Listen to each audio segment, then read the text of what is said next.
Liberté. La liberté, c'est que nous avons tout un volet pour rendre la société française plus démocratique.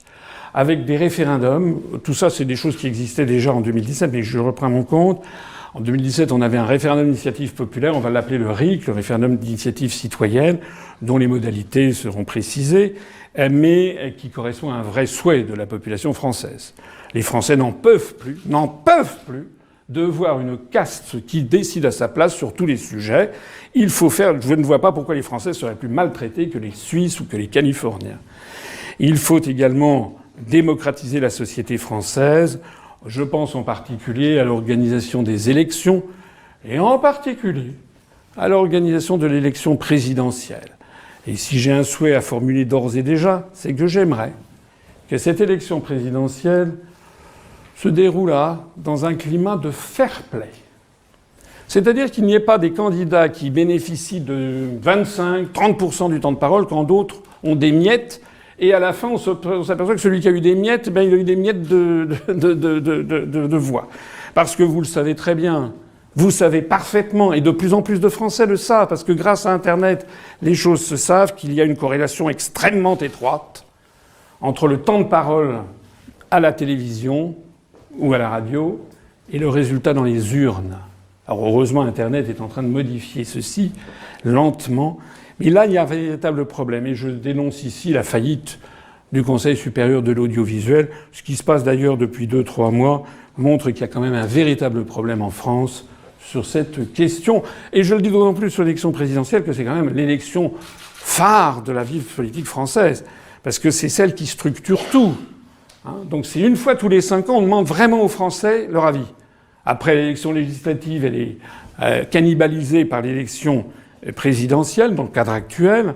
J'en profite pour dire au passage qu'on propose le retour au septennat pour l'élection présidentielle, mais au quadriennat pour les législatives, de telle sorte que l'on est à la fois on retrouve l'idée de départ de De Gaulle de la Ve République d'avoir un chef d'État qui est là pour assurer la stratégie à long terme. Je vois pas d'ailleurs pourquoi le président de la BCE est nommé pour 8 ans pour lui permettre d'avoir la stratégie à long terme et que le président français, on l'a rabaissé à 5 ans.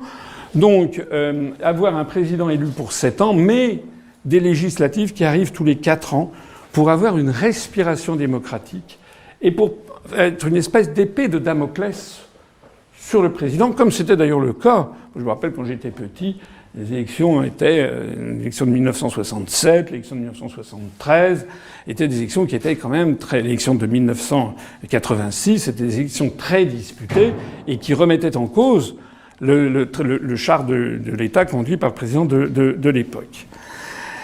C'est le premier point en matière de liberté. Deuxième point, c'est le refus de l'assujettissement diplomatique et militaire de la France. La France n'est plus ce qu'elle était.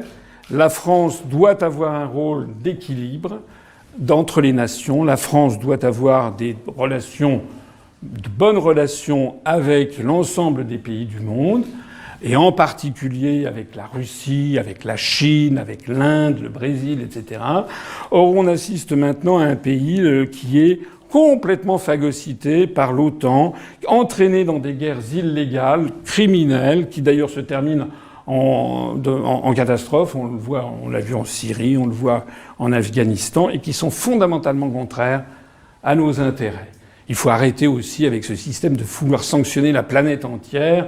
J'ai vu, c'était monsieur Macron qui protestait contre les élections au Venezuela parce que, paraît-il, le temps de parole, figurez-vous, au Venezuela pour l'élection présidentielle n'avait pas été équitable entre les candidats. Il faut quand même le faire. Bon, si un temps de parole équitable il y avait, on verrait ça aussi en France.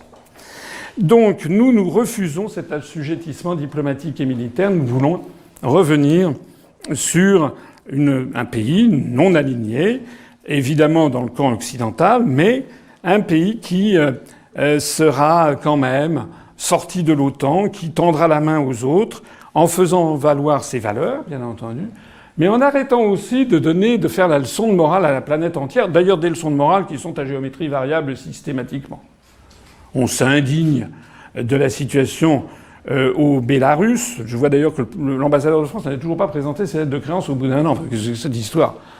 C'est incroyable. Je rappelle que la grande tradition française, c'est que la France reconnaissait les États et non pas les régimes. Parce que si on ne reconnaît que les régimes qui vous plaisent, il va falloir fermer beaucoup d'ambassades. En attendant, on s'indigne de la situation au Bélarus. Je suis pas là pour défendre le Bélarus. Mais enfin, on ne dit rien sur la situation au Bahreïn, ou la situation au Qatar, ou la situation en Arabie Saoudite. Donc c'est bon. Hein.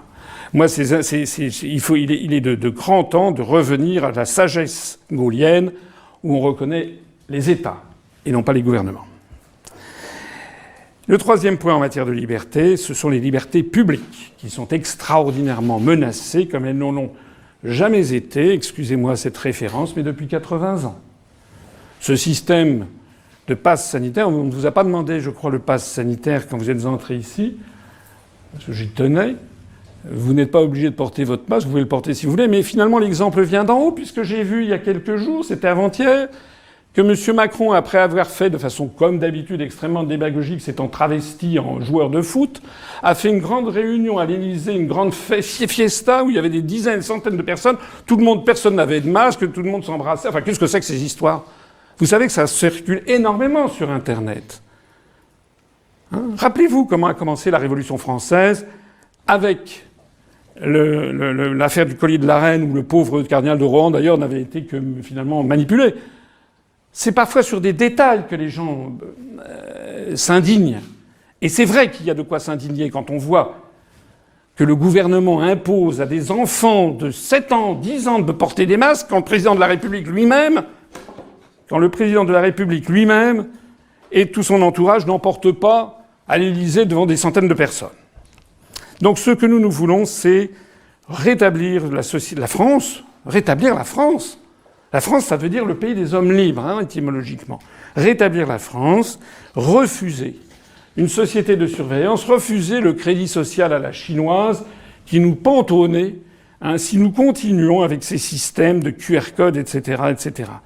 Donc, si nous parvenons au pouvoir, pour une des décisions premières que nous prendrons, s'il existe encore, c'est la suppression du pass sanitaire.